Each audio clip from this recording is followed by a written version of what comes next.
Hi dear students, ఇదే గంధకం. ఇది ఒక అలోహ మూలకం. దీని రంగు పసుపు చూశారు కదా. ఇప్పుడు మనం అయస్కాంతంతో ఒక ఇనుప గుండను చూసాం, అది ఆకర్షిస్తుంది. అంటే ఇది లోహం, ఇనుప గుండ లోహం. అదేవిధంగా ఈ గంధకాన్ని చూసాం, అయస్కాంతంతో ఆకర్షించబడలేదు, కాబట్టి ఇది ఒక అలోహ ధర్మం. ఇప్పుడు ఈ రెండిటిని మిశ్రం చేద్దాం, అంటే గంధకాన్ని ఇనుపగుండని.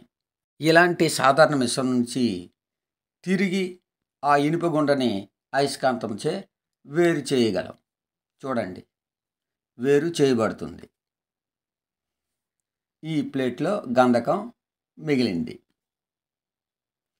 కానీ ఇనుము, గంధకం ఈ రెండు మిశ్రమాలు కలిపి ఒక పొయ్యిపై పెట్టి మనం ఉష్ణం చే దాన్ని హీట్ చేస్తే అది ఏమవుతుందో ఒకసారి చూడండి. అంటే ఉష్ణంతో అది ఒక నల్లని రంగుగా మారిపోతుంది. అంటే ఇనుము, గంధకం రెండు కలిపి ఈ నల్లని సమ్మేళనం ఏర్పడుతుంది. ఈ సమ్మేళనాన్నే మనము ఫెర్రస్ సల్ఫైడ్ అని అంటాం. ఇది అయస్కాంతంచే మరి ఆకర్షించబడదు, అంటే దాని ధర్మాన్ని కోల్పోయింది.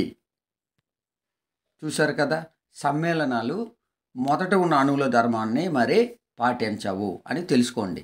ఇది 7వ తరగతి సైన్స్లోని పదార్థంపై ఒక ప్రయోగం.